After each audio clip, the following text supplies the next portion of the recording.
You open your eyes for the first time, and congratulations, you're Spartan, which means you have exactly 72 hours to prove you deserve to exist. Your mother carried you through 9 months of mandatory exercise, black broth, and silent labor. She didn't scream when you tore through her. Screaming is a crime here, weakness worn on the outside. Now you're 3 days old, warm, fed, loved in secret, in the dark, in the hours when no one is watching. Then the elders arrive. They don't knock. They enter like men inspecting cattle, because that's what you are, livestock pending approval. They unwrap you from your cloth, stretch your legs, test your grip, rotate your foot. One ankle turns inward, barely a millimeter, invisible to anyone not trained to find deviation. But these men are trained. Finding deviation is their entire purpose. One word: unfit. Your mother stands frozen against the wall. She cannot reach for you, cannot speak, cannot beg for one more hour with the thing she built inside her body. Because a mother who mourns a rejected child is making a declaration that her love matters more than the state. In that declaration is punishable. They carry you toward Mount Taygetus, toward the apothete, the place where things Sparta doesn't want are discarded, a chasm that swallows imperfection so the city never has to look at it. Your mother listens until she can't hear your cries anymore. Then she does what Sparta demands. She stops feeling. She returns to the gymnasium, eats the broth, performs recovery like obedience. Within weeks, she's expected to try again, produce another product, another body for inspection.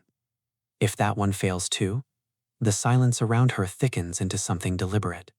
Invitations stop. Status erodes. She becomes what Sparta fears most: useless. Lucky her. Lucky you. You got the mountain, she got the slow erasure. Different punishments, same machine. You survived the mountain. Congratulations, now you survived the machine. For 7 years, you're allowed something resembling childhood. Your mother holds you, feeds you, teaches you to walk, to speak, to recognize her face in lamplight. You learn what warmth feels like. Then you turn 7, and Sparta collects its property. They take you to the agoge, a word that means guidance. It should mean systematic destruction of everything human inside you. You'll spend the next 23 years here. You won't return home until you're 30, if you return at all. They organize you into herds, not classes, not groups, herds. The language is intentional. Your livestock being trained for a single function. 1 cloak per year, no shoes, no blankets. You sleep on reeds you pull with bare hands from the frozen riverbank. In winter, they let you weave thistles into your bed for warmth. Marginal warmth. The cold is curriculum. Food? Just enough to keep you breathing, never enough to feel full. But here's the twist. You're required to steal more. Boys who don't steal are punished for lacking initiative. Boys who get caught are beaten worse. Not for the theft, for the incompetence of being detected. The lesson is precise. Morality is noise. Only results matter. Then comes the altar of Artemis or Thea. They place cheese on sacred stone. You're sent to take it, and as you approach, older boys whip you with full force. The objective isn't preventing theft. It's measuring how much pain you can absorb while still completing your task. The whips break skin. Blood pools on limestone so old it's saturated, layer upon layer of boys who bled before you.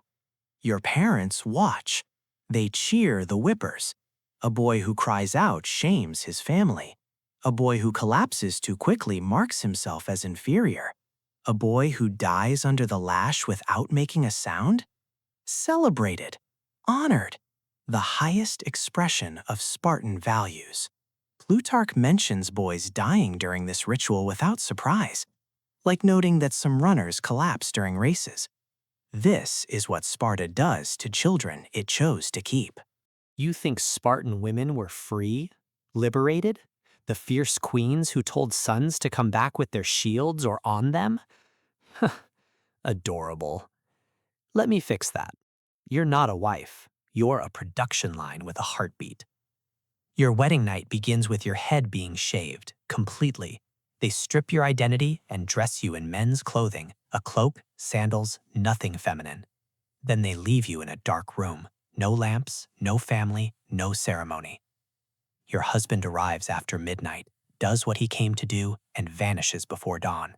He returns to his barracks. You may go years without seeing his face in daylight. Plutarch calls this building desire through scarcity. Historians call it what it is, a breeding protocol with a religious name. Your entire value is measured in sons. Produce strong boys who pass inspection, your status rises. You own property, you speak with authority. Produce daughters, your position erodes. Whispers follow you in the gymnasium. Produce nothing, they hand you to another man. Someone judged more capable of making your body useful. Your feelings aren't part of the calculation. Your womb is public infrastructure. But the real punishment waits for mothers of cowards. Your son survives battle by retreating. He comes home breathing when others came home on shields. And now you must destroy him. You're expected to publicly disown him, strike him in the street, spit on his shadow, declare to anyone listening that you wish he had died instead of lived as disgrace. One mother told her son fled combat, pointed to her own body and said the earth should swallow him back into the place he came from. Grieve for him? Defend him? Show any flicker of maternal love? The other women stop speaking to you. Religious ceremonies exclude you. Your remaining children inherit his shame. You don't get prison walls. You get a city without walls, where everyone sees everything, and nowhere is safe from judgment. Spartan women weren't given freedom. They were given just enough status to have something to lose, then threatened with losing all of it unless they performed perfectly. Golden leashes. Beautiful until you try walking somewhere the state hasn't approved. Below the Spartan women, the prisoners who enforce their own captivity, there's another class, and for them, the word prisoner doesn't begin to cover it. You're a Helot. You outnumber Spartans 7-1. You grow their food, build their homes, raise their infrastructure. Without you, the entire system collapses. Sparta repays this dependence with terror. Every autumn, the ephors, the magistrates who run this place, perform a ritual. They formally declare war on you. Not symbolic, legal. This makes killing any Helot at any time, for any reason, completely lawful. You cannot murder an enemy combatant. You can only kill him, and you are permanently designated as enemy combatant, sleeping in Spartan territory, working Spartan fields, knowing that any citizen who decides to end your life faces zero consequences. But wait, it gets worse. You receive mandatory beatings every year. Not for misbehavior, for existing. Scheduled punishment regardless of what you did. The message is clear. You're beaten not because of your actions, but because of what you are. They force you to drink unmixed wine until you're stumbling drunk, then parade you before boys in the agoge as a living demonstration of degradation.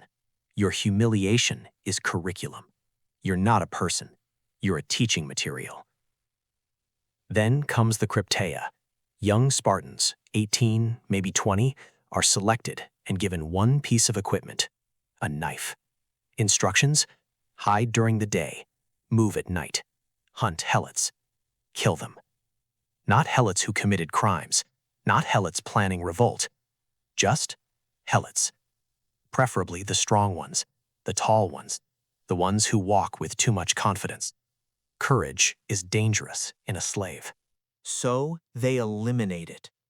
2,000 Helots once volunteered for freedom after proving bravery in battle. Sparta crowned them with garlands, led them to temples as heroes. Then they disappeared. Every single one.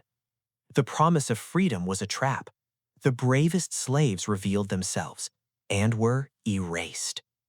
You go to sleep every night knowing somewhere in the darkness a teenager with a knife might be watching, deciding if you look strong enough to be worth killing. The safest strategy? Appear broken, shrink, perform helplessness so total that no passing Spartan considers you worth the effort. This is freedom, Spartan style. The irony is perfect. Sparta's punishment system worked exactly as designed. That's precisely why it destroyed everything.